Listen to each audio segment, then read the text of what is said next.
مرنے کے بعد انسان کا ٹھکانہ یا تو جنت ہے یا جہنم۔ جن لوگوں نے اللہ تعالیٰ کی مرضی کے مطابق زندگی گزاری ہوگی، ان کو اللہ تعالیٰ انعام و اکرام سے نوازے گا، اور ان کے عیش و آرام کے لیے اللہ تعالیٰ نے ایک ایسا گھر تیار کر رکھا ہے جہاں ان کے لیے ہر طرح کی نعمتیں ہوں گی۔ اس گھر کا نام اللہ تعالیٰ نے جنت بتایا ہے، جس کے لفظی معنی گنے باغ کے ہیں۔ ہر ایمان والا مومن یہ جانتا ہے کہ جن لوگوں نے اللہ تعالیٰ کی اطاعت میں زندگی گزاری وہی لوگ جنت میں جائیں گے، مگر وہ لوگ جو غفلت میں پڑے رہے اور انہوں نے کفر اور شیطان کی راہ اختیار کی، تو ان کے لیے اللہ تعالیٰ نے آگ، گرم پانی، خون پیپ اور نہ جانے کیسے کیسے دردناک اور عبرتناک عذاب اور سزائیں مقرر کر رکھی ہیں، جن کے تصور ہی سے رونگٹے کھڑے ہو جاتے ہیں۔ ایسے لوگوں کا ٹھکانہ ایسا گھر ہے جس میں دہکتی آگ ہوگی، سانپ بچھو ہوں گے اور قسم قسم کے عذاب ہوں گے۔ اس کو جہنم، دوزخ یا نار کہا جاتا ہے۔ بسم اللہ الرحمن الرحیم۔ قرآن مجید کی طرح احادیث میں بھی جنت اور جہنم کا تذکرہ فرمایا گیا ہے۔ رسول اللہ صلی اللہ علیہ وآلہ وسلم نے ارشاد فرمایا، جب آدمی جنت کا کوئی پھل توڑے گا تو اس کی جگہ دوسرا پھل پیدا ہو جائے گا۔ رسول اللہ صلی اللہ علیہ وآلہ وسلم نے ارشاد فرمایا، جنت میں مومن کا گھر ایک موتی کا ہوگا، اس میں ایک ایسا درخت ہوگا جس سے کپڑے اگیں گے۔ جنتی اپنی 2 انگلیوں سے 70 جوڑے نکالے گا جن میں موتی اور قیمتی پتھر جڑے ہوں گے۔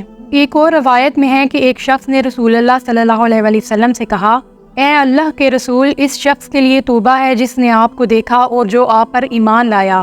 آپ صلی اللہ علیہ وآلہ وسلم نے فرمایا، یقیناً اس کے لیے توبہ ہے جس نے مجھے دیکھا اور مجھ پر ایمان لایا، مگر توبہ اس کے لیے بھی ہے جو مجھ پر ایمان لایا حالانکہ اس نے مجھ کو نہیں دیکھا۔ ایک صحابی نے آپ صلی اللہ علیہ وآلہ وسلم سے معلوم کیا کہ توبہ کیا چیز ہے۔ آپ صلی اللہ علیہ وآلہ وسلم نے فرمایا کہ جنت میں ایک درخت ہے جس کا نام توبہ ہے، اس کی مسافت 100 سال ہے، اہل جنت کے کپڑے اس کے شگوفوں سے ہی نکلیں گے۔ صحیح مسلم کی حدیث ہے کہ صحابہ کرام نے نبی اکرم صلی اللہ علیہ وآلہ وسلم سے عرض کیا کہ ہم نے آپ کو آج نماز کے دوران دیکھا کہ آپ نے اپنی جگہ پر کوئی چیز لی ہے، پھر ہم نے آپ کو دیکھا کہ آپ وہ چیز لینے سے رک گئے۔ آپ صلی اللہ علیہ وآلہ وسلم نے ارشاد فرمایا کہ میں نے جنت دیکھی اور اس کے ایک خوشے کو لینا چاہا، اگر میں اسے توڑ لیتا تو جب تک دنیا رہتی تم لوگ اسے کھاتے رہتے۔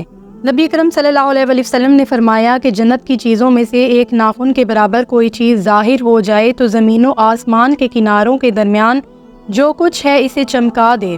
اگر ایک جنتی مرد اپنے کنگن سمیت دنیا میں جھانکے تو سورج کی روشنی کو اس طرح ختم کر دے جس طرح سورج کی روشنی تاروں کی روشنی کو ختم کر دیتی ہے۔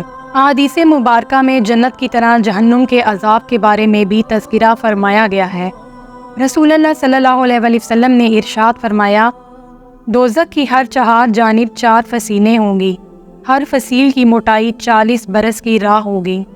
حضرت ابو ہریرہ رضی اللہ تعالیٰ عنہ بیان فرماتے ہیں کہ رسول اللہ صلی اللہ علیہ وآلہ وسلم نے ارشاد فرمایا، دوزخ کی آگ 1000 برس تک دہکائی گئی تو وہ بالکل سرخ ہو گئی، پھر 1000 سال تک دہکائی گئی تو وہ سفید ہو گئی، پھر 1000 سال تک دہکائی گئی تو وہ سیاہ ہو گئی، اب وہ سیاہ دھواں ہے۔ ابو سعید خدری رضی اللہ تعالیٰ عنہ سے روایت ہے کہ نبی صلی اللہ علیہ وآلہ وسلم نے فرمایا کہ اہل دوزخ کی پیپ کا ایک ڈول اگر دنیا میں انڈیل دیا جائے تو بدبو سے دنیا والوں کا دم گھٹ جائے۔ ابو سعید خدری رضی اللہ تعالیٰ عنہ سے روایت ہے کہ سعود آگ کا ایک پہاڑ ہے جس پر دوزخی کو 70 برس تک چڑھایا جائے گا اور پھر 70 برس تک اسے گرایا جائے گا، اسی طرح ہمیشہ اس کے ساتھ ہوتا رہے گا۔ ایک اور روایت میں ہے کہ رسول اللہ صلی اللہ علیہ وآلہ وسلم نے فرمایا کہ دوزخ میں نہایت گرم پانی اہل دوزخ کے سر پر ڈالا جائے گا تو وہ جسم کے اندر یہاں تک کہ ان کے پیٹ تک پہنچ جائے گا اور ان کی آنتوں کو کاٹ ڈالے گا اور نیچے ہوتے ہوئے پاؤں تک پہنچ کر باہر نکل جائے گا۔ یہ سحر ہے۔ پھر دوزخی کو اپنی اصلی حالت میں لایا جائے گا اور ایسا ہی ہوتا رہے گا۔